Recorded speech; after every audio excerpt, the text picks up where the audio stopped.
John chapter 11, the death of Lazarus. Now a man named Lazarus was sick. He was from Bethany, the village of Mary and her sister Martha. This Mary, whose brother Lazarus now lay sick, was the same one who poured perfume on the Lord and wiped his feet with her hair. So the sisters sent word to Jesus, "Lord, the one you love is sick." When he heard this, Jesus said, "The sickness will not end in death. No, it is for God's glory, so that God's Son may be glorified through it." Now Jesus loved Martha and her sister and Lazarus.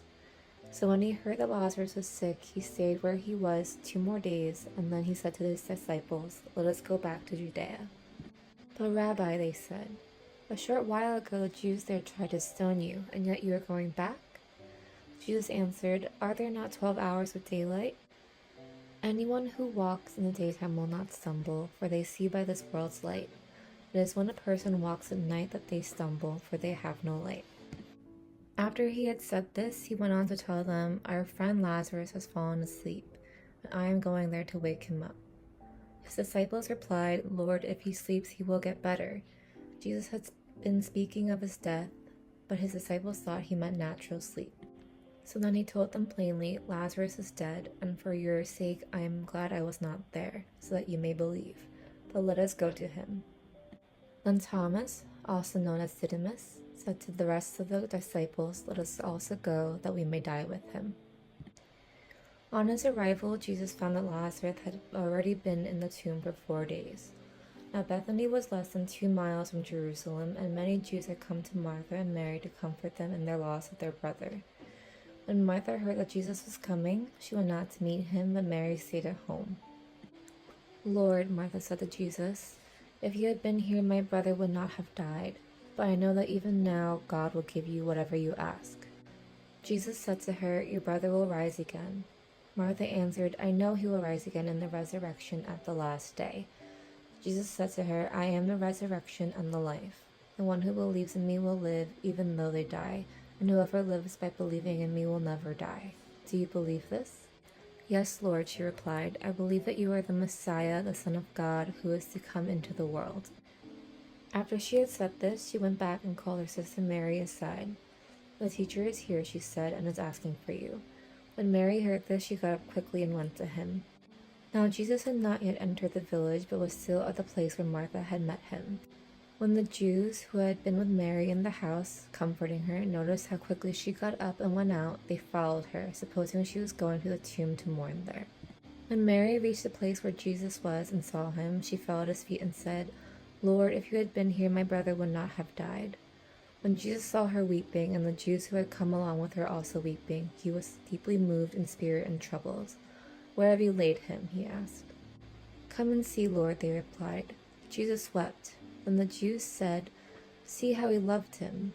But some of them said, "Could not he who opened the eyes of the blind man have kept this man from dying?" Jesus, once more deeply moved, came to the tomb. It was a cave with a stone laid across the entrance. "Take away the stone," he said. "But Lord," said Martha, the sister of the dead man, "by this time there is a bad odor, for he has been there for 4 days." Then Jesus said, "Did I not tell you that if you believe, you will see the glory of God?" So they took away the stone. Then Jesus looked up and said, "Father, I thank you that you have heard me. I knew that you always hear me, but I said this for the benefit of the people standing here, that they may believe that you sent me." When he had said this, Jesus called in a loud voice, "Lazarus, come out." The dead man came out, his hands and feet wrapped with strips of linen and a cloth around his face. Jesus said to them, "Take off the grave clothes and let him go." Therefore many of the Jews who had come to visit Mary and had seen what Jesus did believed in him. But some of them went to the Pharisees and told them what Jesus had done. Then the chief priests and the Pharisees called a meeting of the Sanhedrin. "What are we accomplishing?" they asked. "Here is this man performing many signs.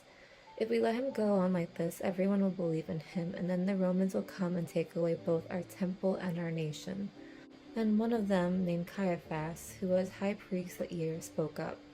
"You know nothing at all. You do not realize that it is better for you that one man die for the people than that the whole nation perish."